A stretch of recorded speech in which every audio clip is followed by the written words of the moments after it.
Wait, that has a history? You use it every day.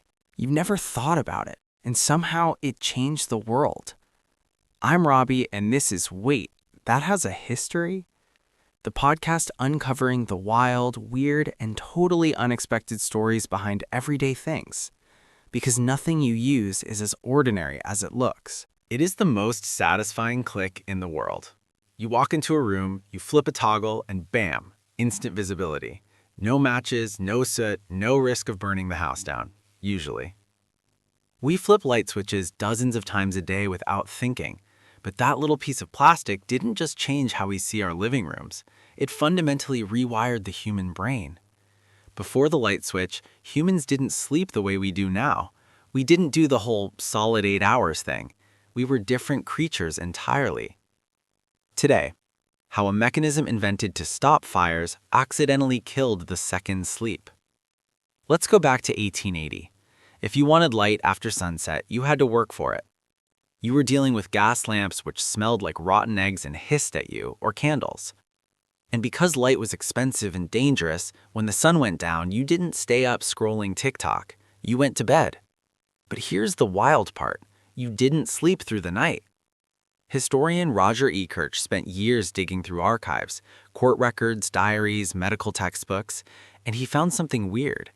Everyone kept talking about their first sleep and their second sleep. Here was the routine. You'd go to bed around 9 or 10 p.m., you'd sleep for about 4 hours. Then, around midnight or 2 a.m., you would wake up naturally. People didn't just toss and turn, they got up. This period was called the watch. For an hour or two, people read by candlelight, they prayed, they smoked tobacco, they visited neighbors. French doctors in the 16th century actually told couples that this time, between the first and second sleep, was the best time to conceive, because you were rested from the first sleep but relaxed for the second. This was biphasic sleep, 2 phases. It was the standard human biological rhythm for millennia. So what killed it? The light bulb gets all the credit, right? Thomas Edison, 1879, let there be light. But the bulb had a problem. It was hard to control. Early electric lights were terrifying. If you broke the circuit slowly, the electricity would jump across the gap. It's called arcing. Arcing sparks fires. It destroys the contacts. It meant that turning off the lights was a job for a brave person with a heavy hand. You couldn't just put that in a bedroom. Enter John Henry Holmes.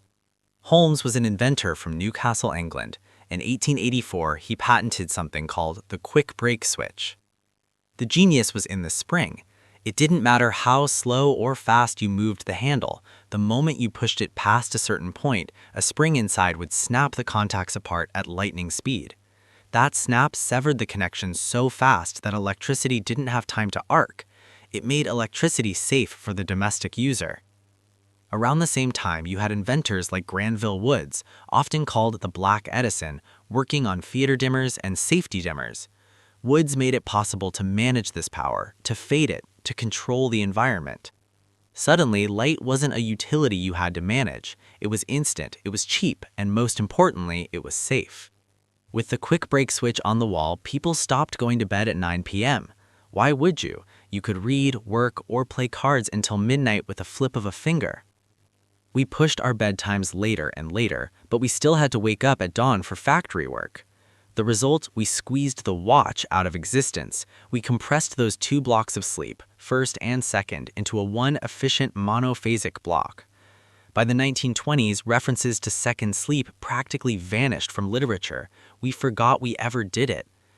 Today, if you wake up at 3 a.m. and can't fall back asleep, you probably think you have insomnia. You panic, you check your phone.